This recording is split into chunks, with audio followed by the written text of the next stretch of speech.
যাবে না, যাবে না।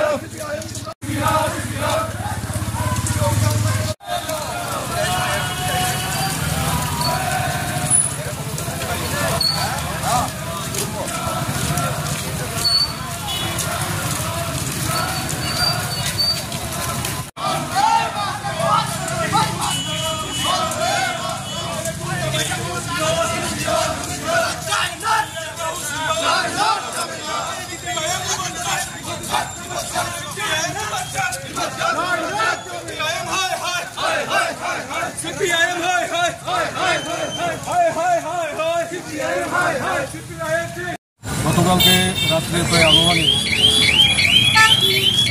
10:30টার দিকে আমাদের পার্টি আমাদের মণ্ডল কার্যালয়ে সেখানে অগ্নিসংযোগ করা হয়। তো সেখানে আমাদের পার্টি অফিসের পার্শ্ববর্তী বাড়ির যিনি মালিক বিজয় দেব, উনি হঠাৎ করে দেখতে পান যে আমাদের মণ্ডল কার্যালয় থেকে সেখান থেকে ধোঁয়া বেরিয়ে আসে। তো উনি সবাইকে সঙ্গে সঙ্গে শুরু করেন, আমাদেরকে ফোন করেন, আমরাও সঙ্গে সঙ্গে আমরা আসি।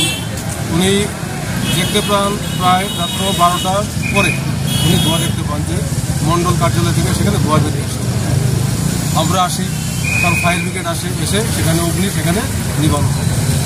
তো প্রাথমিকভাবে আমরা যেটা ধারণা করেছি, ইতিমধ্যে আমাদের মণ্ডল কার্যালয়ের মধ্যে সিসি ক্যামেরা লাগানো হয়েছিল, আমরা সিসি ফুটেজও আমরা দেখেছি।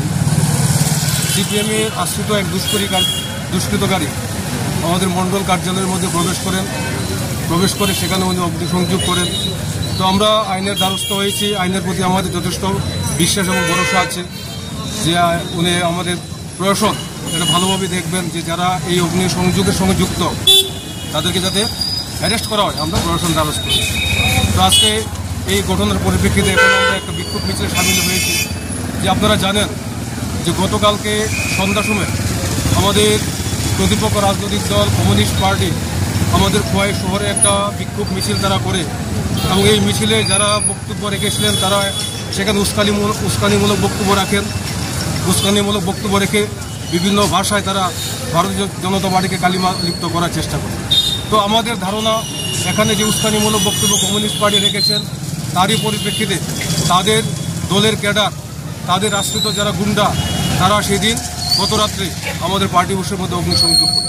তো আমরা প্রশাসনের কাছে আমাদের দাবি থাকবে যে যারা এই অগ্নিসংযোগ কাণ্ডের সঙ্গে যুক্ত তাদেরকে যাতে অবিলম্বে গ্রেপ্তার করা হয়। আমরা ভিডিও ফুটেজ আমরা প্রশাসনের হাতে তুলে দিয়েছি এবং দলগতভাবেও আমরা আইডেন্টিফাই করতে পেরেছি যে লোকটা অগ্নিসংযোগ করেছে এটা কমিউনিস্ট পার্টির একজন একনিষ্ঠ কর্মী। তারই প্রতিবাদে এখন আমরা বিক্ষোভ মিছিলে আমরা সামিল হতে চলেছি।